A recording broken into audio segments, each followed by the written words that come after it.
Graça e paz, irmãos.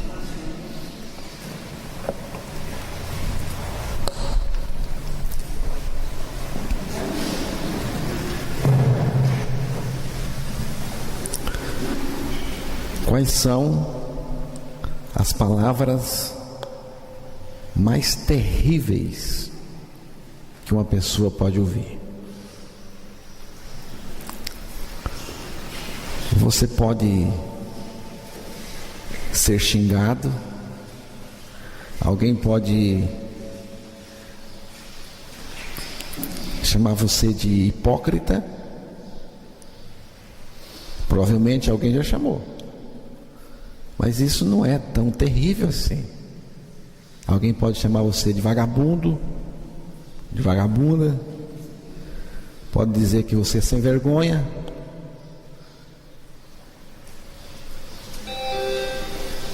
Alguém pode dizer palavras grotescas contra você. E eu quero dizer para você que, por mais que você fique chateado, isso não é tão terrível assim. Não é a coisa mais terrível que uma pessoa pode ouvir. As palavras mais terríveis que alguém pode ouvir são aquelas palavras que Jesus disse em Mateus 7, versículo 23. Essas são as palavras mais assustadoras. De um lado são maravilhosas, do outro lado elas são trágicas, assustadoras, as mais terríveis que uma pessoa poderá ouvir. Nunca vos conheci, apartai-vos de mim, vós que praticais a iniquidade. Viram? Se isso não nos assusta, se somos novas criaturas, já podemos perceber quão terríveis elas são.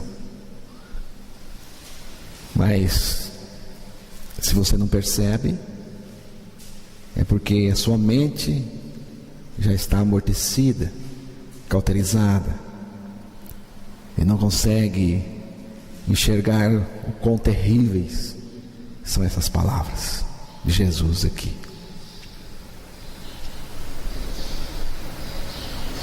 Chocante.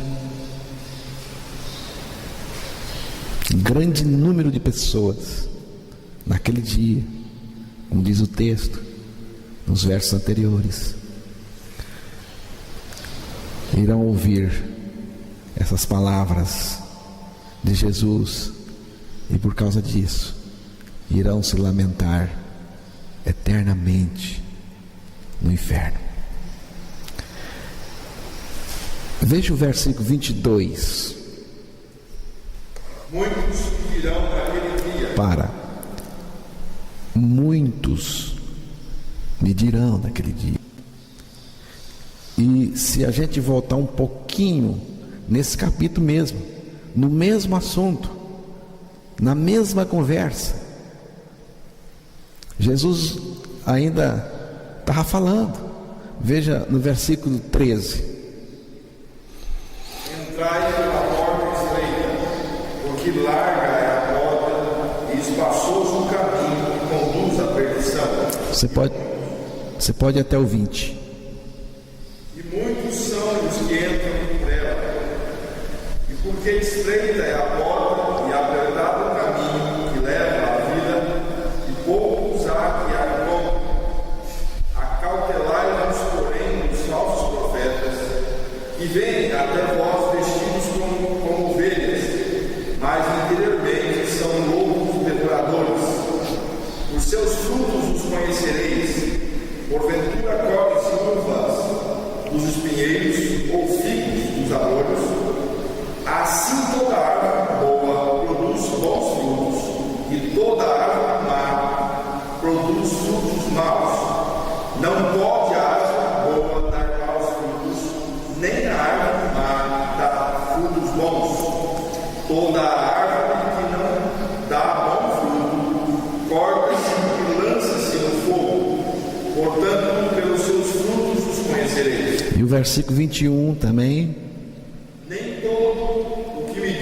Senhor, Senhor, entrará no reino dos céus, mas aquele que faz a vontade do meu Pai que está no céu. Aí Jesus vai arrematar e vai dizer que muitos vão dizer naquele dia, e vai terminar no versículo 23. Se você acha que a porta estreita e o caminho estreito, porque ele fala de uma porta estreita, de uma porta larga, e normalmente as pessoas entendem errado esse texto. Talvez você aprendeu assim, e há grande possibilidade de que você tenha aprendido assim nas aulas da escola dominical, que a porta larga é o mundão podre. O mundão podre é a porta larga. Mundão, perdidão, é a porta larga. E a porta estreita é a igreja evangélica. Você veio para a igreja, tornou dedicado a ela. Então, a porta estreita, o caminho estreito, esse cristianismo está aí, é a igreja. Se você aprendeu assim, eu quero dizer para você o seguinte: não leve isso a sério. Não leve isso a sério, porque nós temos que levar a sério é o que Jesus falou, é o Evangelho, é a palavra dele. A porta estreita é do céu e a larga do inferno? Não entendi. A porta estreita é quem vai para o céu e do céu. A porta estreita e a larga é a perdição. Então, irmãos, isso aqui o pessoal se fia, porque na porta estreita os pregadores escreveram lá na frente, no final da estrada, isso que ela diz: o céu. Tem muita gente enganada, está dizendo: estou indo para o céu. E na porta larga, escrever lá no final: inferno, né? Então, não entra lá. Tá? Irmãos, é isso que eu vou tentar mostrar para vocês hoje.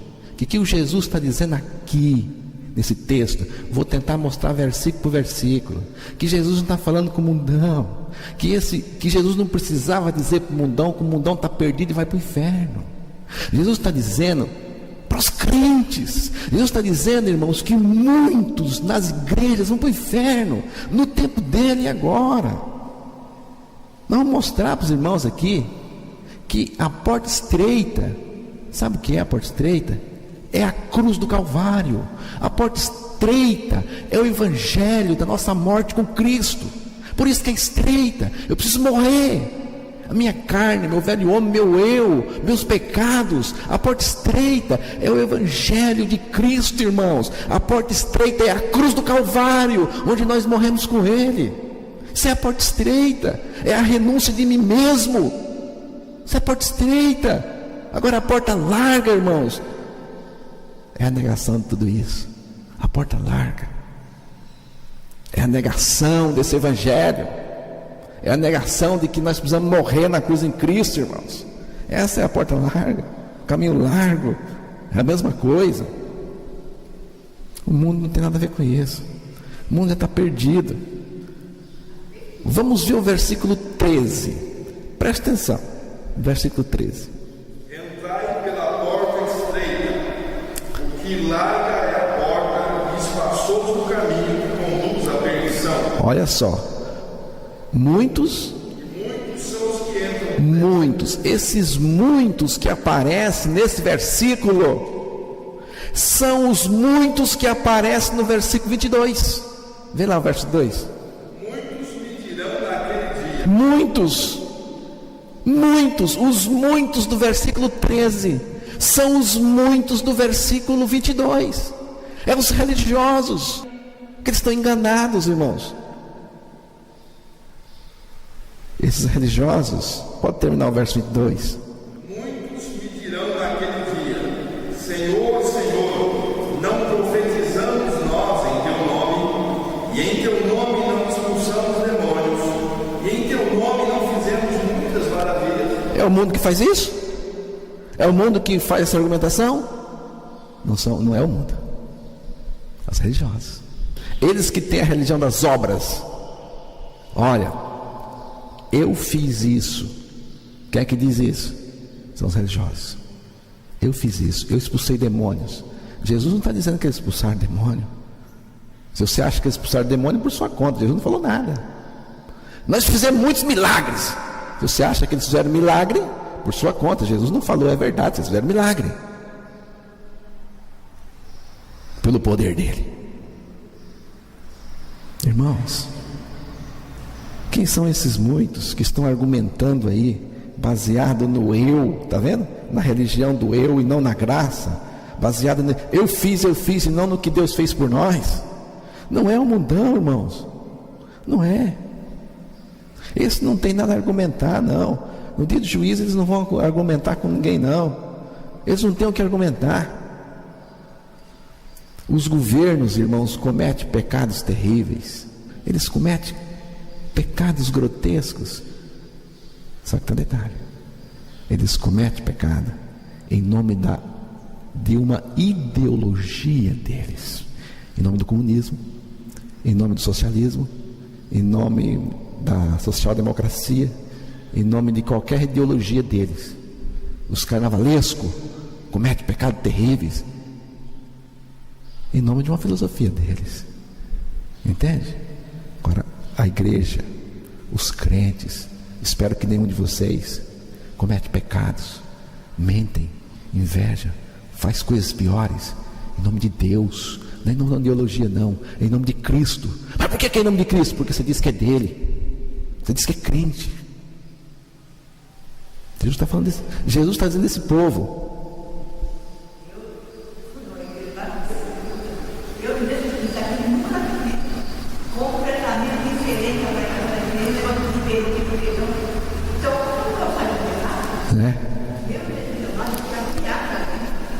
Que bom.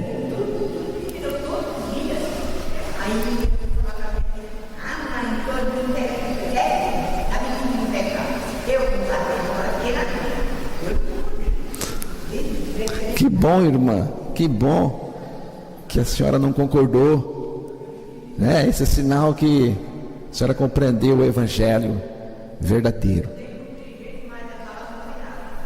E é o que todos nós precisamos ter, essa compreensão. Irmãos, quem são esses muitos aqui? Eu só estou tentando mostrar para os irmãos quem são esses muitos. São aqueles que se folgam com esse evangelho falso. Sabe qual é o evangelho falso? É o que a irmã acabou de dizer, que deixa a pessoa no pecado, irmãos. São aqueles que ouvem os falsos profetas, que vêm vestidos de ovelhas de Cristo, mas por dentro são lobos devoradores. Veja aí o versículo, acho que é o 15, né? Acautelai-vos, porém, dos falsos profetas, que vêm até vós vestidos como ovelhas. Quem são esses muitos, irmãos? Além de rejeitar o evangelho, viver uma vida de acordo com o que eles acham, são aqueles que ouvem os falsos profetas. Jesus está dizendo, vocês precisam, os verdadeiros precisam acautelai-vos dos falsos profetas. Os irmãos sabem o que significa acautelar? Se você é um cara educado, você não vai fazer isso. Mas se você é um santo de Deus, você vai ter que fazer isso. Acautelar significa prevenir, precaver, vigiar, resgatar. Estar atento, irmãos, evitar, identificar e evitá-los, esses profetas. Irmãos, nós precisamos ser como aqueles funcionários do Tesouro americano, da Casa Bancária Americana. Eles são treinados para identificar os dólares falsos, sem nunca ter contato com uma moeda, com uma nota falsa. Nunca dá para ele assim, olha, esse aqui é uma nota falsa, de $1, tá vendo? Aqui o cara errou, aqui está grotesco, aqui está muito parecido. Nunca entrega na mão deles uma nota falsa. Eles sabem identificar as notas falsas apenas analisando a verdadeira. O treinamento é esse. Eles olham a verdadeira, analisam cada detalhe. eles passam a conhecer a verdadeira, de maneira profunda. E aí, irmãos, no primeiro contato, no primeiro sinal suspeito, de qualquer uma nota falsa, eles identificam. Quero dizer para os irmãos o seguinte: como é que identifica o falso profeta? Você precisa conhecer Jesus. Você não precisa ir atrás deles, você não precisa estudar eles, você não precisa ler livros sobre eles, você não precisa perder seu tempo com eles. Basta você conhecer Jesus, basta você conhecer o Evangelho, o que é o Evangelho verdadeiro, que você está apto para identificar tudo que é falso, até aquelas coisas que é parecido com o novo nascimento, irmãos, até aquelas coisas que é muito parecido com o Evangelho, porque tem. Às vezes eu encontro na internet algo parecido, eu fico animado, puxa vida, eu vou entrar em contato com esse grupo, vou escrever, e de repente eu vejo que não tem nada a ver, está fora. E aí a gente precisa fazer o seguinte: identificar o que está perigoso, identificar o errado, e sabe o que fazer? Cair fora. Porque se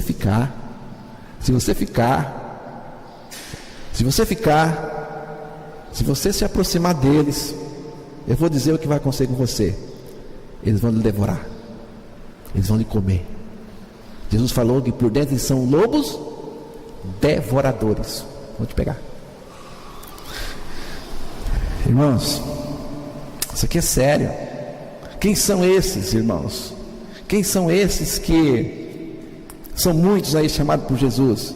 São aqueles que negam o Evangelho, são aqueles que ouvem a mensagem desses falsos profetas, desses pregadores importantes. Eles gostam, eles admiram essas pessoas, porque eles não conhecem o Evangelho verdadeiro, nem querem conhecer. Quem são, irmãos, esses muitos? São aqueles que dizem Senhor, Senhor, são aqueles que professam o nome de Jesus, e a vida dele é uma contradição do Senhor que morreu por nós e ressuscitou. Eles falam de Jesus, a vida dele é uma contradição da vida de Cristo. Não foi o que ele falou? No mesmo contexto, Jesus fala assim: pelos frutos conhecereis. Toda árvore boa produz bom fruto, toda árvore má produz má fruto. E se você não vai colher uvas de carrapicho, Jesus está dizendo, do espinheiro, e você não vai fazer a mesma coisa, vice-versa. Jesus está falando aqui, irmãos, ele está falando de uma ontologia, ele está falando de uma natureza, daquilo que a pessoa nasce com ela, daquilo que a pessoa é por natureza, da natureza do pecado. Isso que Jesus está dizendo. São aquelas pessoas que permanecem na natureza do pecado. Permanece.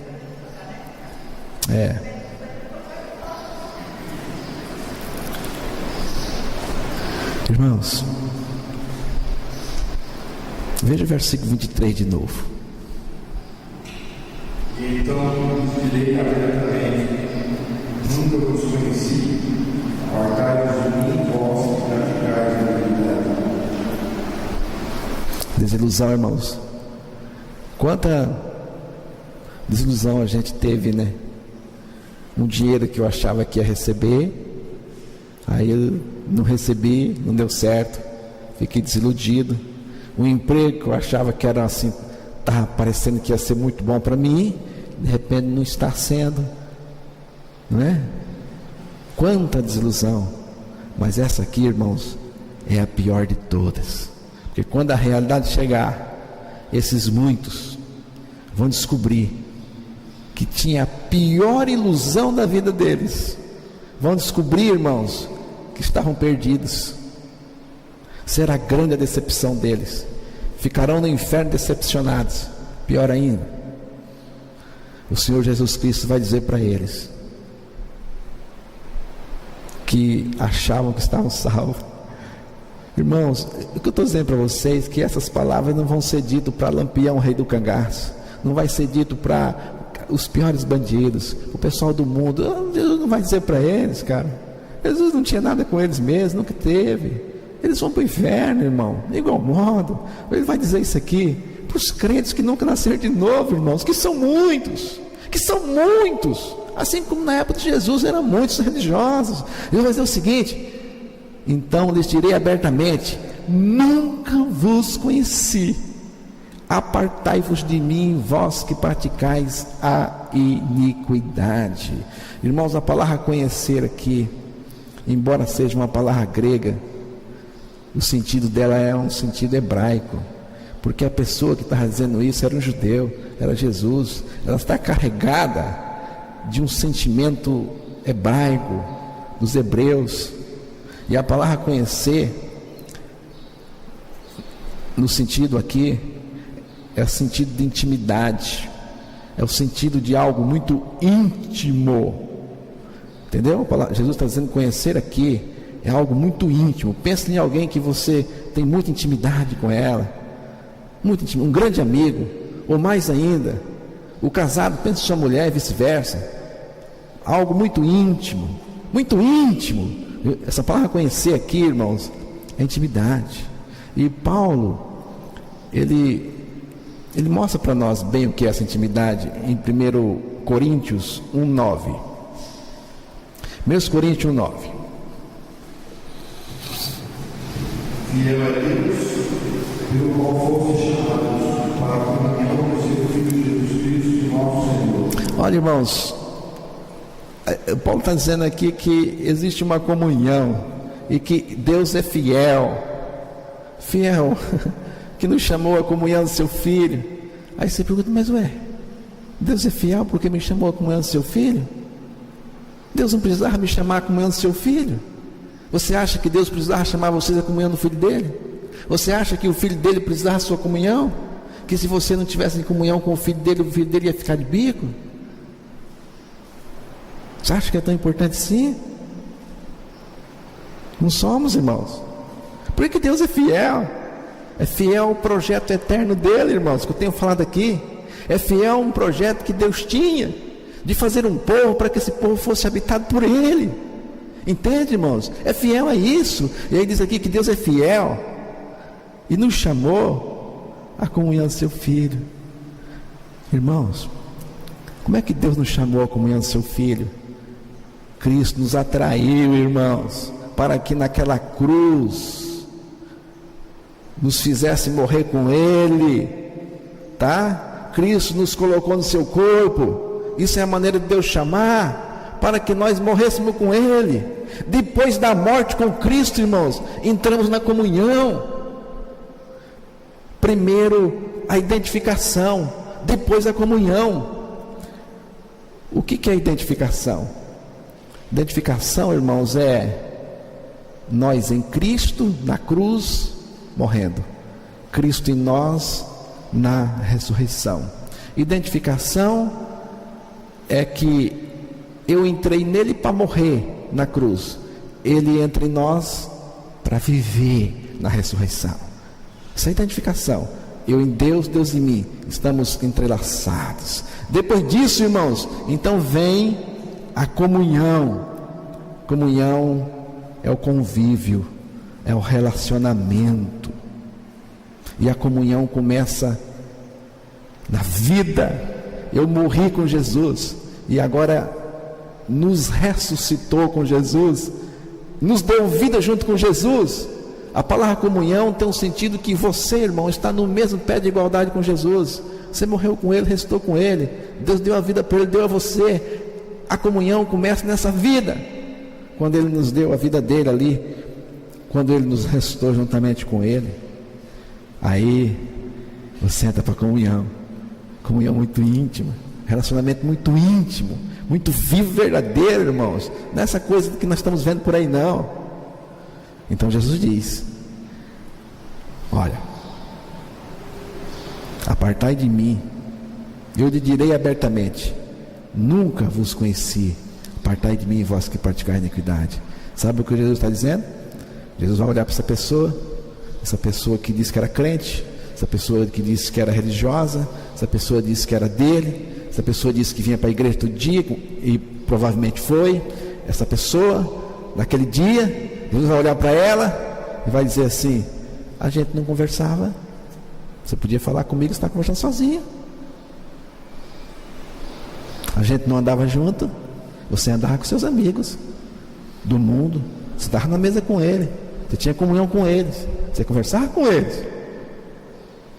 Comigo você não andava. Você nunca andou comigo. E Enoque andou com Deus. Você nunca andou comigo. É isso que Jesus está dizendo, irmãos. Nós não tínhamos comunhão. Nós nunca tínhamos comunhão. Eu conheço você. Não conheci você. Sabe por quê? Quer saber por que Jesus disse assim: eu não tenho nada com você, eu não conheço você, eu nunca andei com você. Você colocou isso na cabeça, é coisa de sua cabeça. Nunca andei com você. Sabe por quê? Por causa dessa palavrinha final: apartai-vos de mim, vós que praticai a iniquidade. Uma palavrinha só, irmãos, uma palavrinha só está causando tudo isso. Iniquidade. Irmãos, iniquidade não é uma questão de comportamento. As pessoas pensam porque são comportadas nas igrejas ou fora delas, elas não são iníquas para Deus. Mas comportamento, irmãos, não é uma questão de iniquidade não é uma questão de comportamento. O iníquo não é um indivíduo que está fora dos padrões estabelecidos pela sociedade e pela comunidade religiosa. Não, irmãos. Homens perdidos não são aqueles que se envolveram naquilo que a sociedade não aceita e que a religião não aceita. Não. Uma pessoa, irmãos, pode corresponder perfeitamente aos padrões sociais e religiosos, contudo, estar perdida. Eu quero que vocês abram a palavra no Salmo 51, verso 5. Está vendo? Lá diz que é aquele que pratica a iniquidade. Aqui diz que em iniquidade eu fui formado. Irmão, nós estamos vendo nesse texto que a iniquidade é uma questão que antecede até mesmo o bebê no útero da mãe. Ele é uma questão da formação, da geração. É a natureza, irmãos. A iniquidade aqui é a natureza. Uma natureza que sempre dá de pés às leis de Deus. Iniquidade é um negócio que não tem lei. Ela não gosta da lei de Deus, da palavra de Deus. É a natureza rebelde do homem. Gênesis 8, 21. E o Senhor sentiu o suave cheiro. E o Senhor disse em seu coração: não tornarei mais a amaldiçoar a terra por causa do homem, porque a imaginação do coração do homem é má desde a sua velhice, nem tornarei mais a ver todo em isso. Essa maldade, essa iniquidade, ela começa desde muito cedo. Tem uma versão que diz da tenra idade, desde o ventre, a criança, desde a meninice, irmãos. Não tem nada a ver com comportamento. Se você pegar, só para você ter uma ideia do que é essa maldade, você pegar uma criança vamos pegar uma de 18 meses, ela tem 1 ano e um pouquinho, ela está no colo do pai, linda, linda, é um menino, lindo, 18 meses, está no colo do pai. O pai está com um relógio, o relógio do pai é brilhante. Aí ele vai e pega o relógio do pai. Aí o pai disse: não, tira a mão dele. Aí ele não gosta. Aí ele vai de novo, pega o relógio. O pai disse: não, tira a mão dele. Aí ele já está chorando. Aí ele se estica todo, se mexe no seu colo, se estica e vai no relógio. E o pai disse: não, tira a mão dele. Aí ele já está fazendo isso aqui, ó. Já está levando a mão no seu rosto, sem consciência, mas já está levando a mão. Aí ele chora, e aí ele vai no relógio com força. Eu até arranquei o meu. Vou dizer uma coisa para você, presta atenção. Se esse bebê que tem 18 meses, ele tem 18 meses, mas a força dele fosse de um jovem de 18 anos, ele tem 18 meses, mas a força dele fosse de um jovem, de um homem de 18 anos, vou dizer o que ia acontecer: ele ia espancar você, ele ia arrancar o relógio do seu braço com couro e tudo, ele ia machucar você, ele é mau, e nem consciência disso tem. Isso é iniquidade. As igrejas precisam saber disso, porque se não souber disso, irmãos, as pessoas nunca vão ser salvas. Quem foi que ensinou a criança a mentir? As suas crianças são mentirosas. Todas elas. Quem ensinou ela a mentir? As suas crianças são egoístas. Quem ensinou ela a ser egoístas? As suas crianças são brutas com as outras. Nunca vi um moleque que não fosse bruto com os outros. E até as meninas. Não pode ver outra criança que já está brigando. Quem ensinou isso para elas? Quem ensinou as crianças a ser belicosas? Você viu, Zé Rabelo? Você chega para uma criança, você traz 2 presentes e você diz para ela, escolhe um. Aí ela escolhe um presente. Escolhe um, porque o outro ela não gostou da cor. Aí ela rejeita para lá.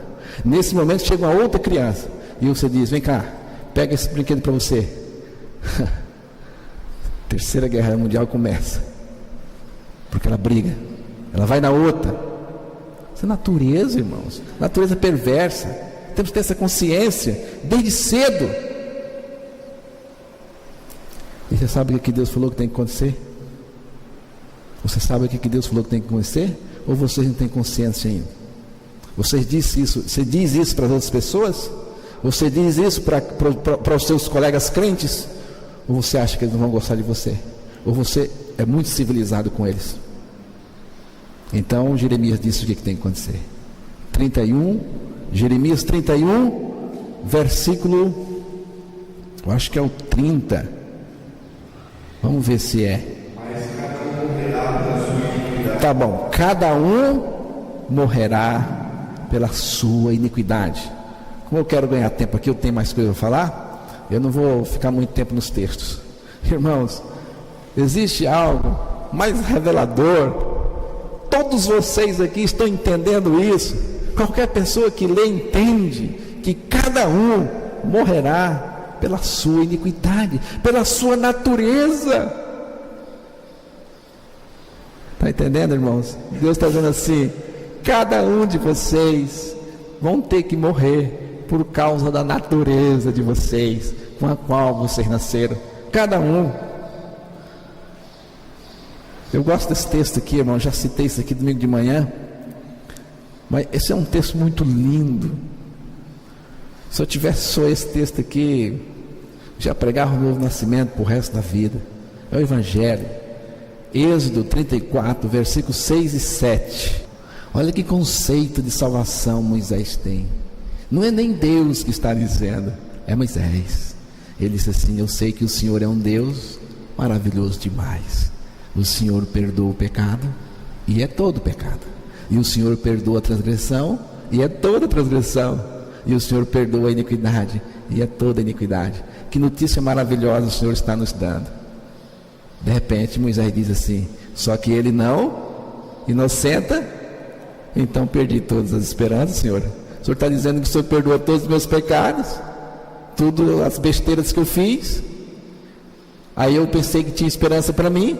Agora o Senhor está dizendo que o Senhor não vai me inocentar, que jamais o Senhor pode me inocentar, que o Senhor não ia ver como culpado.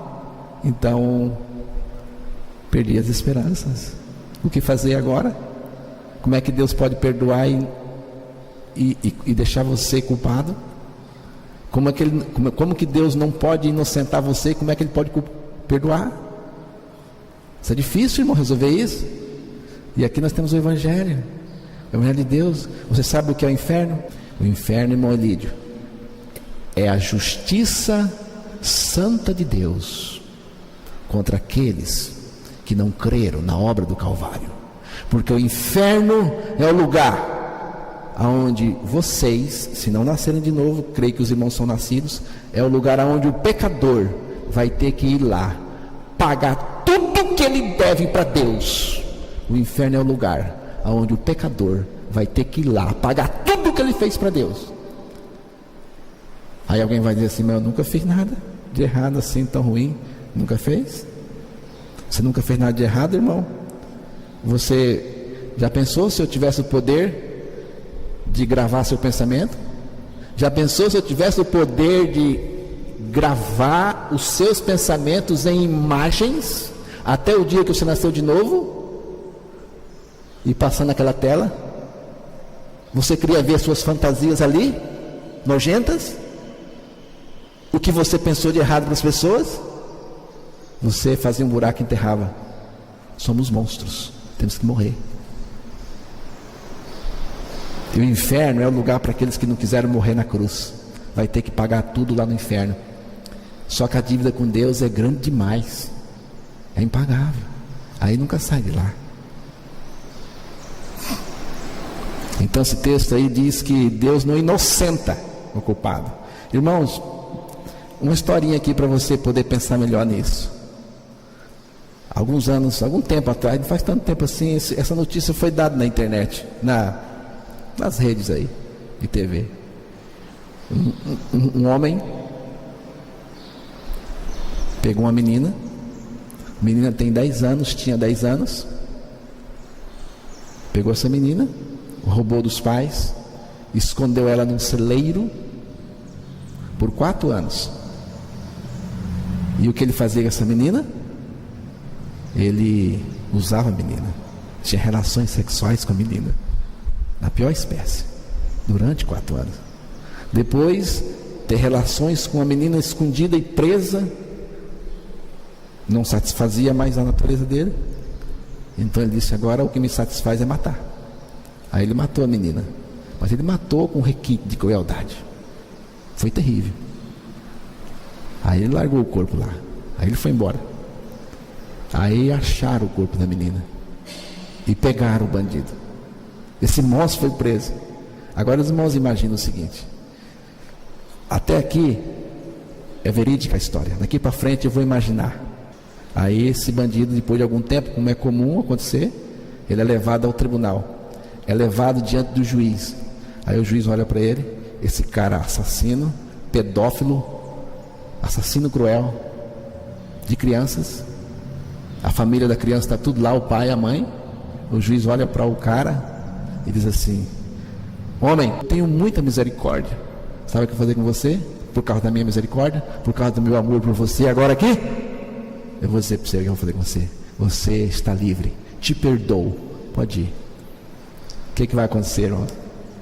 A família, a cidade inteira vai dizer assim: esse juiz é corrupto, é pior do que o assassino. Você vai aos jornais, vai à TV, vai escrever para o presidente, os direitos humanos, a OAB. Esse juiz tem que ser removido, não é da cidade não, ele tem que ser removido de suas funções, porque ele é corrupto. Só os corruptos fazem isso. Você deixou o cara livre. Você acha que Deus vai fazer isso, irmãos? Você acha que Deus vai chegar para você e falar: mas olha, vamos dizer, Rabelo, eu te amei demais, morri por você na cruz, agora você está livre, pode ir com a sua natureza, pode ir. Você acha que Deus é injusto? Você acha que Deus é corrupto? Não, Deus não faz isso. Sabe o que Deus fez, irmãos? Ele nos atraiu para Ele, os pecadores. E quando Ele morreu, o que Ele fez com o pecador? Fez o pecador morrer. Está vendo? Deus não inocenta o pecador. Você tem que morrer. Meu filho vai morrer por você, só que meu filho vai fazer você morrer, porque você tem que morrer. Porque se você não morrer, você não está justificado, e você não está salvo, e você não está liberto da... Irmãos, você sabe por que as pessoas não querem morrer nas igrejas? Sabe por quê? Vocês sabiam por que as pessoas não querem o evangelho que a gente prega? Está desse jeito aqui? Poderia ter muita gente aqui hoje. Poderia ter muita gente aqui hoje. Sabe por quê? Porque amam a si mesmos. Amam a si mesmos, mas acima de tudo, irmãos, não quer morrer porque ama o pecado. O pecador ama o pecado, ama a sua vida. É assim que está escrito na palavra. Apocalipse 12, versículo 10 e 11. Lê ligeirinho aí.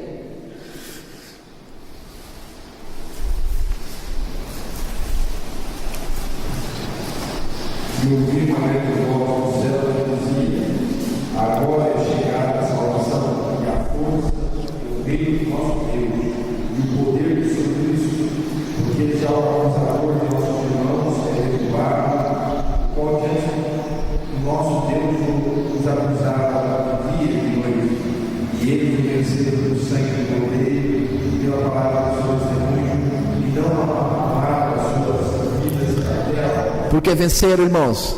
Porque esse povo venceu por causa do sangue do Cordeiro, o sangue que foi conhecido antes da fundação do mundo, que foi derramado por nós. Sabe por que venceram, irmãos? Sabe por que eles venceram? Pelo testemunho da palavra que deram, porque eles deram o testemunho de que Deus estava dizendo a verdade, de que eles morreram mesmo com Cristo na cruz. E sabe por que venceram? Porque não amaram suas vidas perversas, por mais legais que fosse, não amaram as suas vidas até a morte. Vou contar para vocês essa história aqui. Uma moça, alguns anos atrás, já faz anos já, foi em Londrina, mas já faz anos, uma moça foi ao seu pastor e disse para o seu pastor: pastor, eu estou em desespero, eu não tenho paz. Aí o pastor disse: que é isso, menina?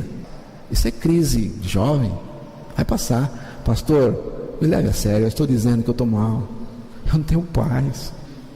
Bobagem, minha filha, bobagem. Esse negócio de paz, vai para casa. Aí ela saiu dali, foi em um local e comprou, é a formicida tatu que fala, né? A formicida tatu. Sabe para que ela ia fazer com esse veneno terrível, que nem fabrica mais hoje? Ela queria dar fim à agonia dela. Ela não aguentava mais a natureza dela. Só que quando ela ia para casa, ela encontrou um rapaz da primeira igreja batista, mas não é porque era da primeira igreja batista, faz muitos anos. Aí ela encostou no rapaz. Aí ela falou para o rapaz: jovem, eu não tenho paz. O rapaz falou para ela, e andando junto, disse assim: é verdade, você não tem paz mesmo, porque você é ímpia. Aí o rapaz leu esse texto aqui para ela: mas os ímpios são como o mar agitado, bravo, que não pode se aquietar. As suas lançam de si lama e lodo. Não há paz para os ímpios, diz o Senhor. Se você é ímpio, irmão, você não tem paz, e nunca vai ter.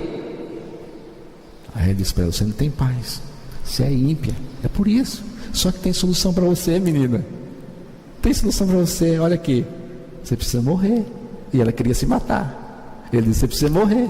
E ele nem sabia que ela queria se matar. Você tem que morrer. Você tem que morrer na cruz. Cristo te amou, te atraiu, colocou o seu dentro dele, morreu essa agonia perversa sua, morreu sua natureza, e agora ele ressuscitou, deu a vida nova, e ele é a sua vida. E o texto sagrado diz que ele é a minha paz. Ela falou assim: mas ninguém contou isso para mim, eu não sabia disso. Pois agora você já sabe. Ela disse: não só sei, jovem, como creio. Ela está meio velha hoje, casada, tem filhos, mora em Mato Grosso. Só o Evangelho pode abrir os nossos olhos. Só o Evangelho pode abrir os nossos olhos, e nada mais. Vocês querem ver?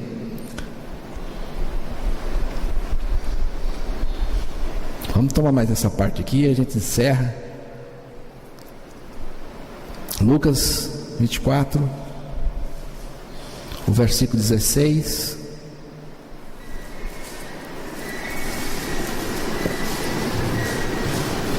Mas os olhos dele estavam fechados para os que não o conhecem.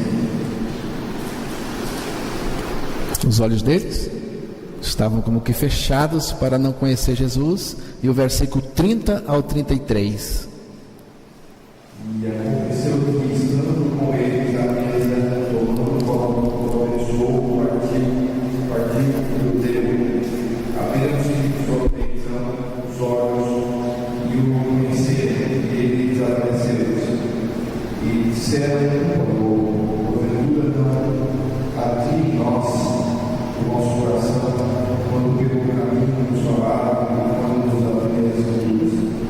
E na mesma hora, levantando-se, tornaram para Jerusalém e acharam congregados os 11 e os que estavam com ele. Tá bom aí, irmãos, vocês viram? Aqueles dois discípulos, eles iam descendo para uma aldeia. Eles iam de Jerusalém, cerca de 10 quilômetros mais ou menos de Jerusalém a Emaús. Eles iam descendo, porque é baixada, para a aldeia deles.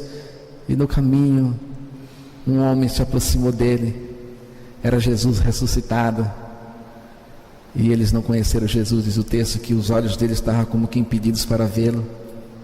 Jesus foi conversando e disse assim: mas escuta, vocês estão tão tristes, vocês... Aí disse assim, aí eles falaram assim: só tu, peregrino, não conhece, não sabe o que aconteceu aqui? Só o Senhor é o alienado aqui? O Senhor não conhece de nada? Sendo que só Jesus era que sabia o que de fato aconteceu, porque o assunto ali era o Evangelho, era a morte e a ressurreição dele, o Evangelho que estava com os olhos impedidos de ver. Aí eles foram andando. Quando chegou, Jesus fez menção de ir. Aí eles entraram na casa, ele disse: fica com a gente. Aí Jesus entrou, sentaram à mesa. Aí Jesus pegou um pão. Você sabe o que é o pão partido? Alguém de vocês sabe o que é pão partido ou não sabe o que é pão partido? Vocês nunca ouviram dizer que pão partido é a morte de Jesus? É a nossa morte com ele? A gente não faz isso todo domingo aqui? O pão partido não é um símbolo da morte de Jesus na cruz, a nossa morte com ele? Isso não é morte?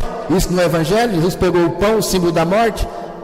Eu tenho a impressão que ele pegou o pão aqui para partir, e quando ele abriu as mãos, os sinais dos cravos foram revelados em suas mãos. Então houve uma grande revelação, a revelação da sua crucificação, que aquele era a pessoa que foi crucificada, a revelação de que ele ressuscitou. Real, irmãos. Nesse momento, o que aconteceu com os olhos daqueles discípulos? Abriram. Se o seu olho não abriu ainda, é porque você não creu no Evangelho ainda. E naquele momento, irmãos, estavam cansados. Mudou tudo para eles. Voltaram no rastro e foram anunciar o Evangelho para os demais. Em João capítulo 12, abra aí.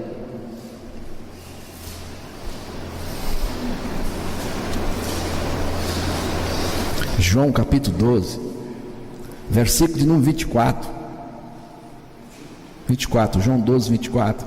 Na verdade vos digo, e se o grão de trigo cair na terra não morrer, fica ele só, mas se morrer, dá muito fruto. Irmãos, Jesus falou coisas muito fortes nesse trecho. Em nenhum outro texto das Escrituras ele falou assim, nem quando ele disse para Pedro: para trás de mim, Satanás. Ele falou coisas a respeito dele e a respeito nosso. O contexto é o seguinte: uns gregos, irmãos, foram para Jerusalém adorar, e esses gregos falaram assim: nós queremos ver a Jesus. O que esses gregos queriam com Jesus? O texto sagrado não diz. O que será? Há uma tradição que não está escrita aqui, do 1º e 2º século, que diz que esses gregos foram lá em nome do rei de Edesa, uma região da Ásia Menor, para convidar Jesus para ir embora com eles, para que Jesus fosse para Edesa, na Ásia Menor, para que escapasse da morte. Olha, lá os gregos têm a cabeça aberta, aqui o Senhor corre perigo, vão para lá. Eu não sei se foi isso, irmãos, mas Jesus disse com todas as letras que ele jamais queria escapar da morte, porque foi isso que Satanás ofereceu a Jesus em diversas vezes. E quando foram levar os gregos para conversar com Jesus, a primeira coisa que Jesus disse para os gregos é o seguinte: eu não quero uma grande escapada. Ele diz assim: se o grão de trigo caindo na terra e não morrer, fica ele só. Preste atenção, ele não está falando de você, ele está falando dele nesse texto. Ele está dizendo o seguinte: se eu não morrer, eu vou ficar só eu vou ficar sem nenhum de vocês. Irmãos, se Jesus Cristo não tivesse morrido naquela cruz para nos fazer morrer, nenhum de vocês estariam aqui pensando nele agora. Nenhum de vocês. Ele diz assim: se eu não morrer, eu fico só eu, o Pai e o Espírito Santo. Eu não tenho nenhum salvo comigo. Nenhum de vocês pode ser salvo. Eu não tenho nenhum de vocês. Mas não fique preocupado não, porque você não é tão importante assim para ele. Jesus não ia ficar aborrecido porque ele ia ficar só. Jesus não ia ficar triste porque ficaria só, porque ele é suficiente em si mesmo. Como um professor da USP, eu acho, ateu, disse para o irmão Adalto Lourenço. Ele disse assim: que eu não creio no seu Deus. Adalto Lourenço é um físico, também da USP. Ele disse assim: olha, é o seguinte, quer ver como o seu Deus não existe? Ele foi no canto assim, estavam com os professores, ele foi no canto e disse assim: Deus, você é um sacana, um imbecil, mas xingou. xingou mesmo, tudo quanto é palavrão. Passou alguns minutos, voltou para o Adalto e disse assim: tá vendo, Adalto? Como ele não existe? Se ele existisse, ele teria me fulminado com um raio agora. Aí Adalto disse para ele: é porque você acha que é tão importante assim para Deus? Você acha que Deus ia gastar um raio dele com você? Você acha que Deus ia perder um dos seus raios com você? Meu amigo, você não vale o menor dos raios de Deus. Portanto, esqueça o negócio de raio e vai para o raio que ele parta, porque Deus não tem tempo de perder com você. Agora, se você não morrer, você fica sozinho. É o verso 25. Se você não morrer, você fica sozinho.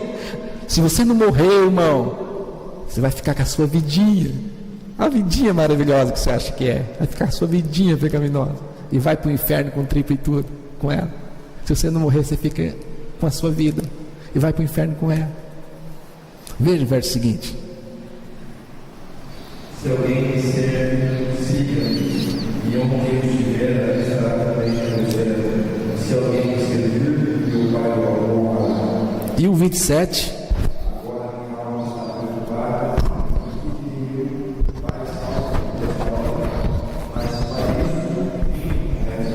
E o verso seguinte: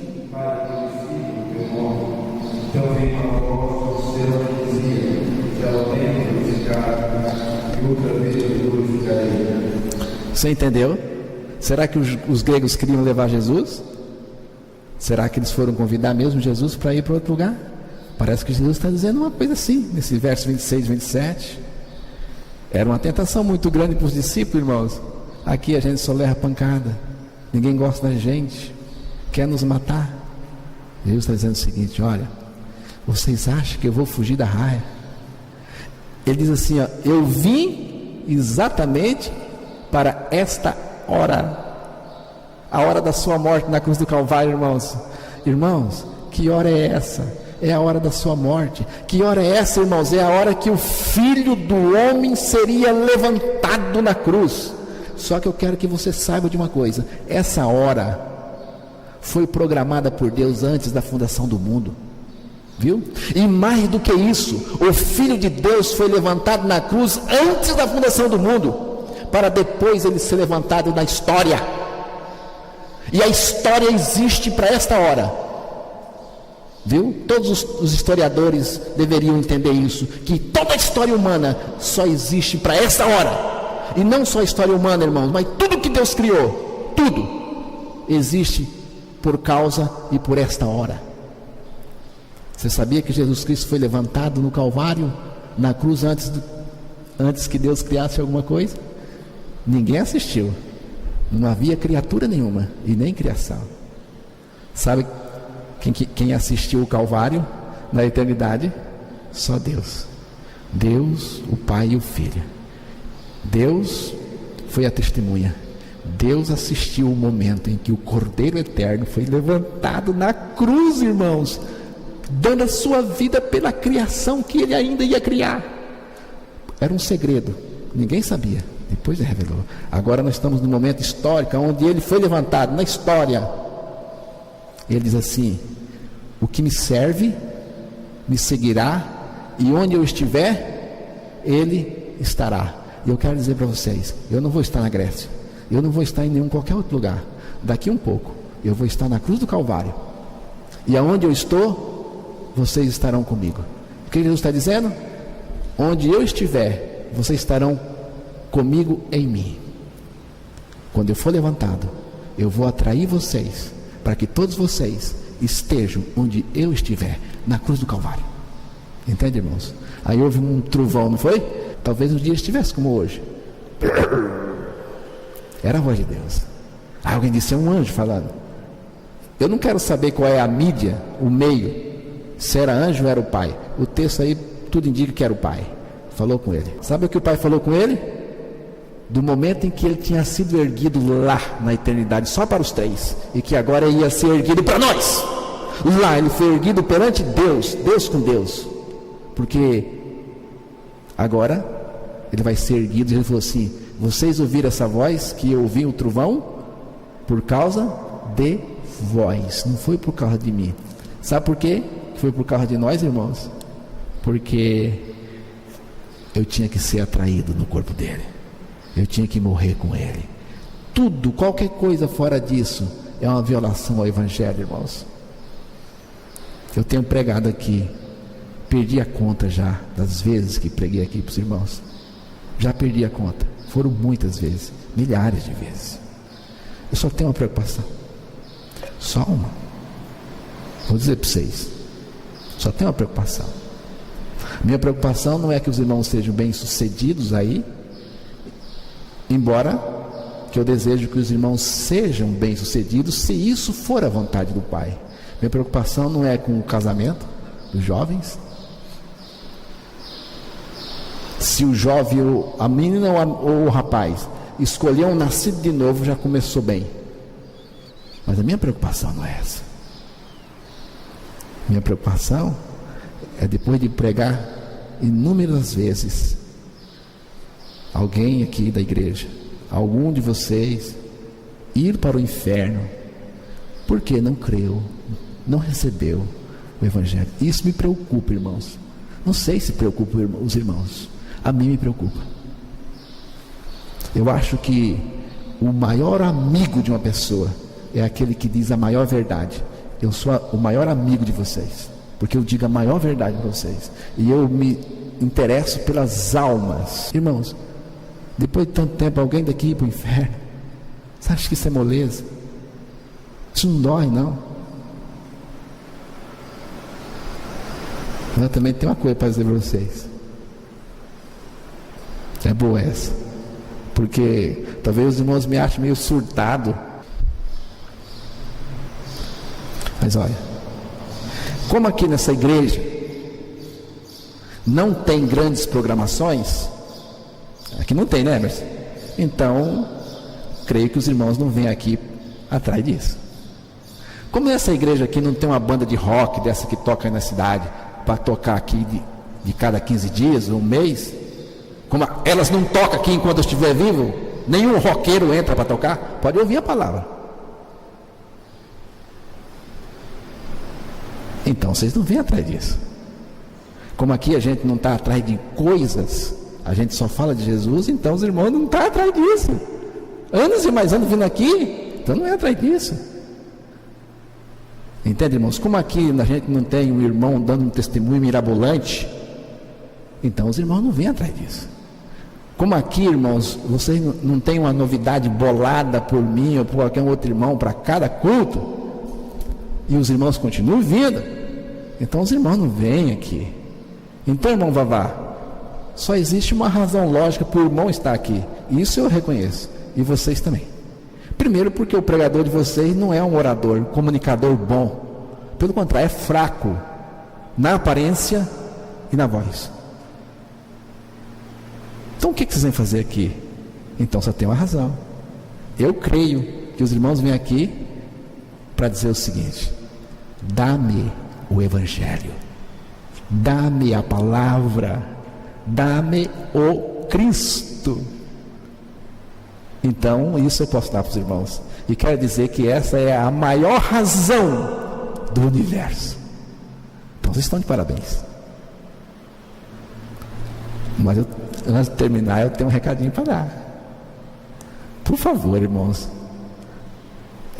pode ser a meu último pedido. Quem sabe se eu não morro amanhã? Pode ser o meu último pedido, e eu vou dizer isso como se fosse o meu último pedido. Irmãos, pelo amor de Deus, você tem a maior razão do universo. Não reduza essa maior razão do universo neste momento de entre 9 a 10 horas, em 1 hora de manhã e 1 hora à noite. Não resuma essa razão só nesses 2 momentos, irmãos. Busque isso durante a semana, medite nisso, encontre com outro irmão, estude isso, cresça nisso, busque. Irmãos, meu desejo é que o seu coração, e se for um coração renascido, com certeza vai ser assim. Se não for, você está dizendo assim: ele não cabe esse culto nunca. Ou vocês estão achando que eu sou imbecil, que eu não consigo ver as coisas. Agora, se o seu coração é renascido, eu quero dizer para você o seguinte: olha, que o coração de vocês tem aquele gostinho assim, ó, aquele gostinho de quero mais, que você saia daqui com o coração, viu, Evaldo? aquele gostinho assim, eu quero mais. Chegar na sua casa, você conversa com seu pai, ele é um teólogo. Você conversa com ele, conversa com outro irmão, abra a palavra, leia, ouça aquelas fitas, cresça, cresça, cresça, cresça, cresça nisso. Não podemos resumir isso só aqui. Amém?